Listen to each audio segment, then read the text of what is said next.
बिस्मिल्लाहिर्रहमानिर्रहीम।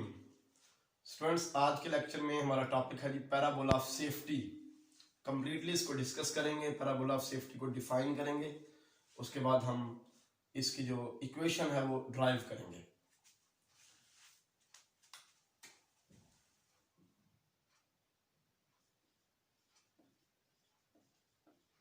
Parabola of safety, सबसे पहले इसकी definition. It is boundary curve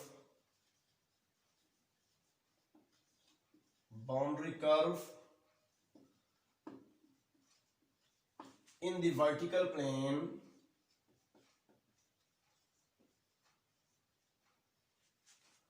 of the particles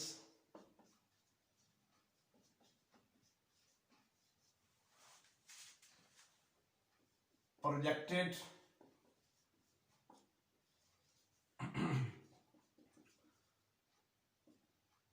with same velocity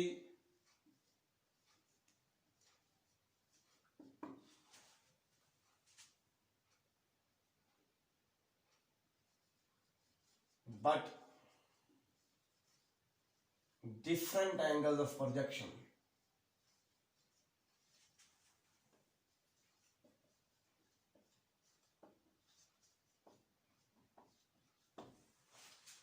ये बाउंड्री कर्व है ऐसे पार्टिकल्स के वर्टिकल प्लेन में कि जिनको हमने सेम वेलोसिटी से प्रोजेक्ट किया है, लेकिन उनके एंगल्स ऑफ प्रोजेक्शन डिफरेंट हैं। अच्छा, यहां पर मैं एक चीज का इजाफा करूंगा, प्रोजेक्टेड फ्रॉम सेम पॉइंट,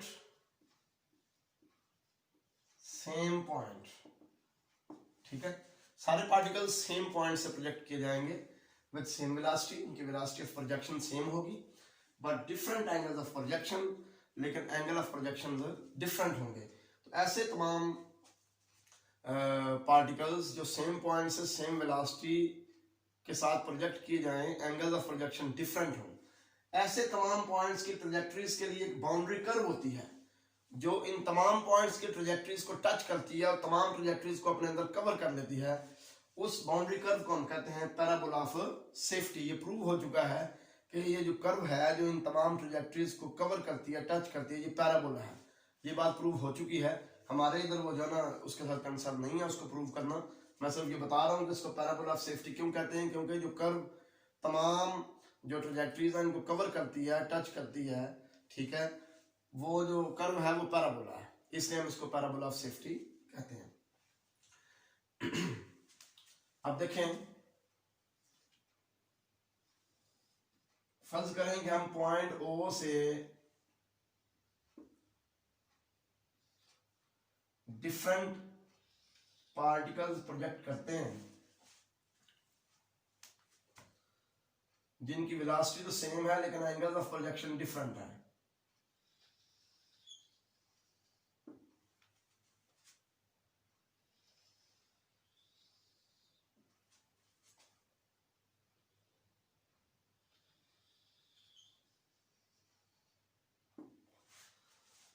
तो ऐसे तमाम पार्टिकल्स जो पॉइंट ओ से प्रोजेक्ट किए जाएंगे उनकी वेलोसिटी ऑफ प्रोजेक्शन सेम होगी लेकिन एंगल ऑफ प्रोजेक्शन डिफरेंट होंगे। तो ऐसे तमाम जो प्रोजेक्टाइल है उनकी ट्रैजेक्टरीज यानी कि जो पाथ है, उनके पाथ ऑफ मोशन है, इनको कवर टच करने वाली एक कर्व होगी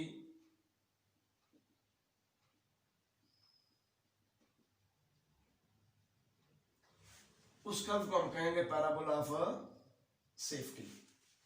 ठीक हो गया। अच्छा, ये जो मैं डिस्कशन कर रहा हूं इससे तो ये भी पता चल रहा है कि ये जो पैराबोला ऑफ सेफ्टी है ये असल में इन तमाम ट्रैजेक्टरीज का इन्वेल्प है। इन्वेल्प क्योंकि इन्वेल्प होता है किसी फैमिली ऑफ कर्व्स की तमाम कर्व्स को टच करने वाला, ठीक है ना। तो ये जो पैराबोला ऑफ सेफ्टी है ये इन्वेल्प है असल में इन तमाम ट्रैजेक्टरीज का। ठीक हो गया। तो हम लोग ऐसा करते हैं, इसी कॉन्सेप्ट को यूज करते हुए पैराबोला ऑफ सेफ्टी, ये जो इन्वेल्प वाला कॉन्सेप्ट है इसी कॉन्सेप्ट को यूज करते हुए मैं इस पैराबोला ऑफ सेफ्टी की इक्वेशन फाइंड आउट करता हूं। ये यहाँ पे मैं ये बात लिख देता हूं, parabola of safety, parabola of safety touches all trajectories, इनके तमाम पार्टिकल्स के पाथ को ये टच करता है पैराबोला ऑफ सेफ्टी पे। In fact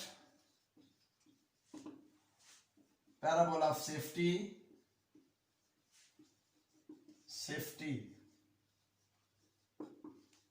is envelop of trajectories of all the particles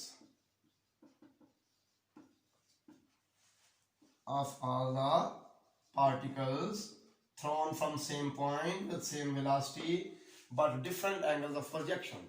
ये असल में इन्वेल्प है। तो इसी चीज को ध्यान में रखते हुए कि ये इन्वेल्प है, हम लोग अब जो है ना वो ड्राइव करते हैं equation of parabola of safety.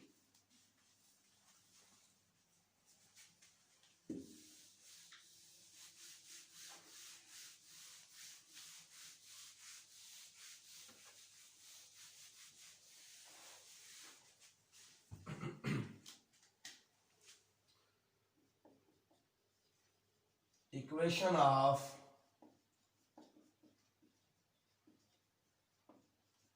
Parabola of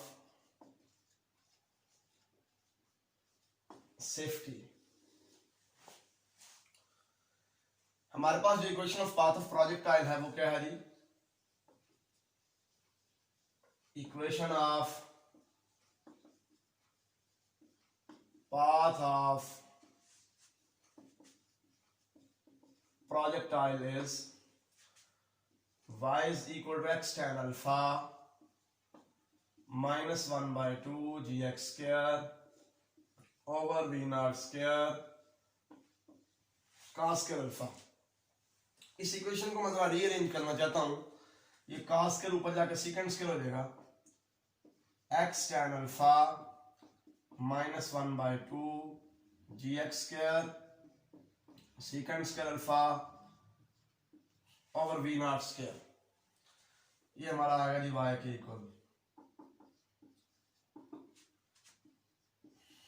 x tan alpha minus 1 by 2 gx square। secant square किसके इक्वल होता है जी? 1 plus tan square के। तो secant square की जगह पे आ जाएगा 1 plus tan square over v naught square। ये आ गया x tan अल्फा,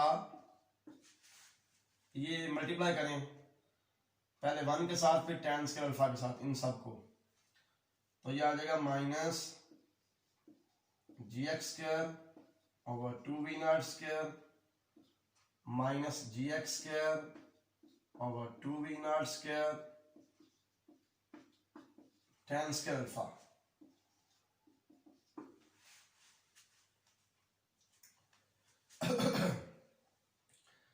तो सबसे पहले आप tan स्क्वायर अल्फा वाली टर्म लिख लें, gx square over 2v naught square tan square alpha. बाद में ये tan अल्फा वाली लिख लें माइनस x tan अल्फा, और ये टर्म इधर ले आए plus y plus gx square over 2v naught square equal to 0। इसे आप कह लें इक्वेशन नंबर 1। ये असल में जो है ना ये इक्वेशन, ये अल्फा की डिफरेंट वैल्यूज के लिए हमें डिफरेंट ट्रेजेक्टरीज की इक्वेशन मिलेगी। अल्फा की डिफरेंट वैल्यूज के लिए डिफरेंट ट्रेजेक्टरीज की इक्वेशन मिलेगी। ठीक हो गया? मसलन देखें, मैं कहूं जी कि X square plus Y square equal to 4। तो ये एक सर्कल है जिसका सेंटर ओरिजिन पे है और रेडियस 2 है। ठीक है ना? तो अगर मैं 4 की जगह पे सी स्क्वायर कर दूं, X square plus Y square minus C square equal to 0। ठीक हो ना? तो इसको मैं कह सकता हूं कि ये फैमिली ऑफ सर्कल्स है। ठीक है? 1 पैरामीटर फैमिली ऑफ सर्कल। ये सी को हम कहेंगे पैरामीटर। सी की वैल्यू कोई कांस्टेंट वैल्यू दी जा सकती है, सी की वैल्यू 4 दी जा सकती है, 6 दी जा सकती है, 9 दी जा सकती है। ठीक है ना? तो ये असल में बन गई family of circles. With centre at 0 0 and radius equal to parameter c. ये रेडियस जो है ये इसकी कोई भी वैल्यू हो सकती है सी की, ठीक है ना। तो ये one parameter family of circles होगी, सी की डिफरेंट वैल्यूज देते जाएंगे तो हमारे पास सर्कल डिफरेंट आता जाएगा जिसका सेंटर ओरिजिन पे है। इसी कॉन्सेप्ट को मैं यहाँ पे यूज करने लगा हूँ। ये हमारे पास जो इक्वेशन आई है ये फैमिली ऑफ ट्रेजेक्टरीज है, पैराबोलास, ठीक है, फैमिली ऑफ ट्रेजेक्टरीज है।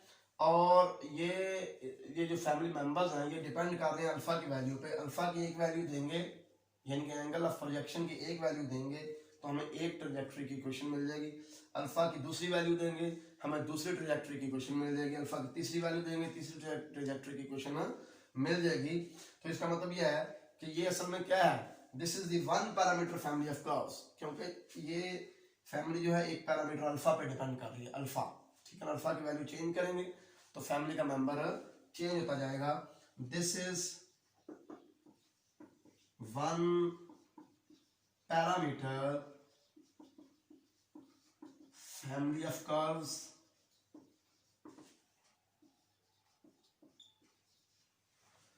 ये पैरामीटर के साथ में ना ब्रैकेट में अल्फा लिख देता हूं ताकि आपको याद रहे कि हम पैरामीटर किसको कह रहे हैं। This is one parameter family of,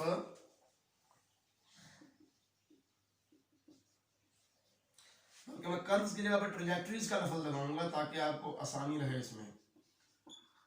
trajectories of particles thrown with same velocity v naught but different angles of projection alpha. This is a one parameter family of trajectories for given v naught. v naught नहीं हम change कर रहे, initial velocity हम change नहीं कर रहे। अब देखें अगर हम ये जो है ना ये इस इक्वेशन को मैं इस तरह लिख सकता हूं जनरल फॉर्म में x y and c equal to 0, f of x y and c equal to 0. This is equation of one parameter family of curves, ठीक है। तो अगर हमने one parameter family of curves का इन्वेल्प लेना हो, envelope find करना हो, तो वो हमारा टॉपिक नहीं है। मैं कोई यहाँ पे प्रूव नहीं करने लगा कि इन्वेल्प किस तरह फाइंड करते हैं, लेकिन बताना तो है क्योंकि यहाँ पे मैं यूज करने लगा हूँ। अगर हमारे पास ये जो इक्वेशन है ये one parameter family of curves की इक्वेशन है जिसमें पैरामीटर सी है, तो इसका इन्वेल्प निकालने का तरीका कार ये है कि हम इस इक्वेशन को पार्शियली डिफरेंशिएट करेंगे सी के लिहाज से। We will differentiate it with respect to सी, ठीक है। फिर ये जो दूसरी इक्वेशन बनेगी इन दोनों इक्वेशन में से हम सी को एलिमिनेट कर लेंगे। सी को एलिमिनेट करेंगे तो जो हमारे पास नई इक्वेशन बनेगी सिंप्लीफिकेशन के बाद वो हमारा इन्वेल्प होगा, यानी कि इन दोनों इक्वेशन में से सी को एलिमिनेट करने के बाद हमारे पास इन्वेल्प आ जाएगा, ठीक होगा ना। This is one parameter family of trajectories for given v naught. its envelope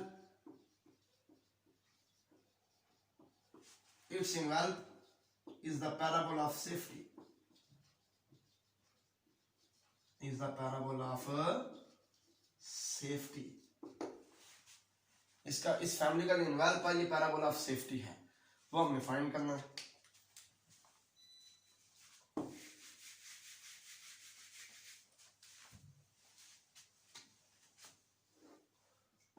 To find this envelope, let f of x, y and alpha ये इक्वल है जी इसके, ये gx के tan स्क्वायर अल्फा, gx के tan square alpha over 2v naught square minus x tan alpha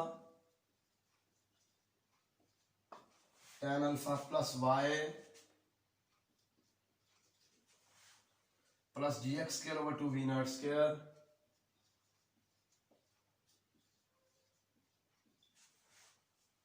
equal to 0।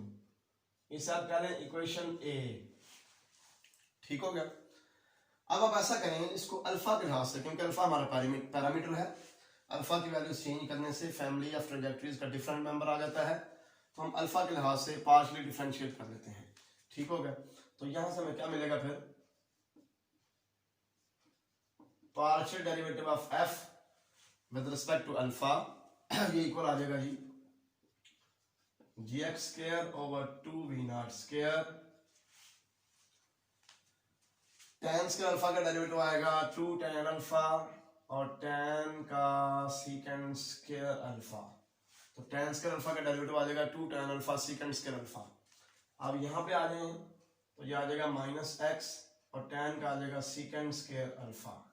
ठीक है, बाकी ये सारे कांस्टेंट, y का भी 0, इसका भी 0, क्योंकि इनमें अल्फा है ही नहीं, ये इंडिपेंडेंट ऑफ अल्फा है, इक्वल टू 0। इसे आप कह दें b। अब इन दो इक्वेशंस में से हम अल्फा को एलिमिनेट करते हैं, तो यही हमारी इन्वेल्व की इक्वेशन होगी एलिमिनेशन के बाद। फ्रॉम इक्वेशन बी, बल्कि यहां पे लिख लें, no we eliminate alpha, no we eliminate alpha from A and B.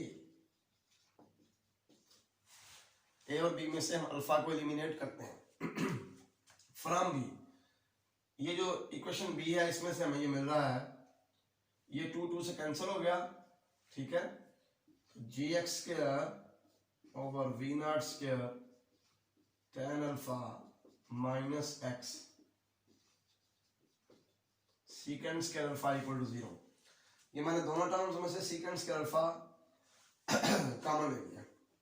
ठीक हो गया, तो यहां से फिर g x square over v not square tan alpha minus x equal to 0 आ जाएगा, क्योंकि secant square alpha is not equal to 0। ठीक हो गया, तो g x square over v not square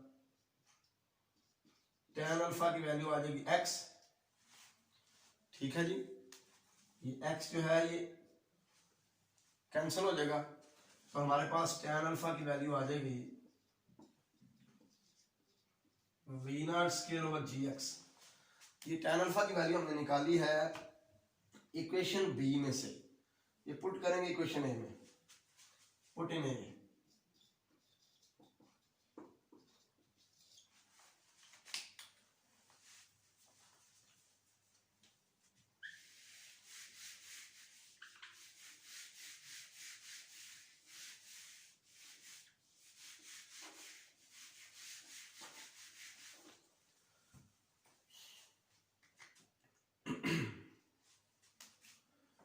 आ जाएगा g g x square over 2v not square. ये tan square alpha है, tan अल्फा की वैल्यू आ जाएगी v not square over ji x, तो tan स्क्वायर अल्फा की आएगी v नॉट की पावर 4 ओवर g square x square, v not की पावर 4 ओवर g square x square minus x. ये फिर tan अल्फा की वैल्यू पुट करेंगे v not square over ji x, V not square over ji X plus Y plus ji x square over 2v not square equal to 0। ये G x square से cancel, ये एक जी जो है इससे cancel हो जाएगा, ये एक्स जो है ये एक्स से कैंसिल हो जाएगा। ठीक है, ये v not square v naught के बाद 4 से कैंसिल हो जाएगा, ऊपर आ जाएगा वी नॉट स्क्वायर और नीचे आ जाएगा 2g। ठीक हो गया, वी नॉट स्क्वायर यहां पर आ गया और नीचे 2g, माइनस ये आ गया v not square over g plus Y plus ji x square over 2v not square ये इक्वल टू 0 आ गया। अब v not square over 2g में से v not square over g minus होगा, तो ये आ जाएगा minus v not square over 2g plus Y plus ji x square over 2v not square equal to 0।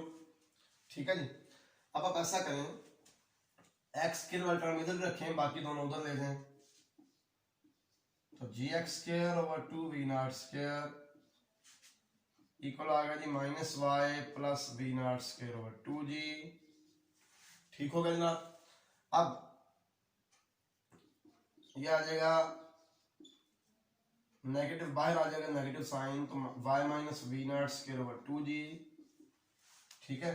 और यहां से अल्टीमेटली एक्स स्क्वायर की वैल्यू आ गई minus 2v not square over g into y minus v not square over 2g। This is equation of parabola of safety, ये equation of parabola of safety है। This is equation of parabola of safety, क्योंकि हमने family of trajectories का envelope निकाला है, ठीक है। तो ये जो इन्वेल्प है यही equation of parabola of safety है। अच्छा, इसके अब कुछ इंपॉर्टेंट चीजें देखें। अगर मैं इस इक्वेशन को कंपेयर करता हूँ इसके साथ x माइनस एच का square equal to minus 4a into y minus k, ठीक है ना, स्टैंडर्ड इक्वेशन के साथ, तो पता ये चलता है कि पैराबोला, इसको x माइनस 0 लिख सकते हैं। तो इसका वर्टेक्स होता है h और k पे, h और k पे। तो इसका मतलब ये है कि ये जो हमारा पैराबोला ऑफ सेफ्टी है इसका वर्टेक्स फिर होगा 0 और v not square over 2g पे वर्टेक्स, ठीक है जी, क्योंकि x माइनस 0 का स्क्वायर है, ये y माइनस k होगा। अगर हमने एक वैल्यू निकालनी हो जब कंपेयर करें तो 4a इक्वल आ जाएगा 2v not square over g, 4a equal आ जाएगा 2v not square over g। तो ये जी 2 4 से कैंसिल हो गया, तो a की वैल्यू आ गई v not square over 2g। ये हमारे पास a जो होता है ना, ये वर्टेक्स और फोकस का डिस्टेंस होता है, ठीक है। तो अगर हमने फोकस फाइंड करना हो, फोकस, तो ये देखें x square equal to minus 4a into y minus k है ना, x माइनस एच का square equal to minus 4a into y minus k. इसका मतलब है कि ओपनिंग तो डाउनवर्ड है ना पैराबोला ऑफ सेफ्टी की, ठीक है ना। तो जो फोकस है वो नीचे होगा, वर्टेक्स से नीचे। फोकस का फार्मूला होगा h और k माइनस ए, h और k माइनस ए। h की वैल्यू तो 0 है, तो k माइनस ए क्या आएगा k भी v not square over 2g है और a भी v not square over 2g है, तो k में से a को माइनस करेंगे, दोनों कैंसिल हो जाएंगे, तो ये आ जाएगा 0 एंड 0। ये आ गया हमारा फोकस। अगर हमने हाइट ऑफ डायरेक्ट्रिक्स निकालनी हो, डायरेक्ट्रिक्स होता है ऊपर, जितना वर्टेक्स से नीचे फोकस होता है उतना ही वर्टेक्स से ऊपर डायरेक्ट्रिक्स होता है। तो अगर फोकस के कोऑर्डिनेट्स h और k हैं, तो जो डायरेक्ट्रिक्स है उसकी हाइट फिर होगी, ये देखें, ये हाइट k है और ये a, ठीक हो गया। तो डायरेक्ट्रिक्स की हाइट होगी k प्लस a, तो height of directrix k plus a, हम k और a की वैल्यू को ऐड कर देंगे, हाइट ऑफ डायरेक्ट्रिक्स आ जाएगी। तो ये पैराबोला ऑफ सेफ्टी था, मैंने आराम से डिटेल्स आपको समझाया, मुझे उम्मीद है कि आपको समझ आ चुकी होगी कि पैराबोला ऑफ सेफ्टी क्या है और उसकी इक्वेशन किस तरह ड्राइव करनी है। अल्लाह हाफिज़, अस्सलाम वालेकुम।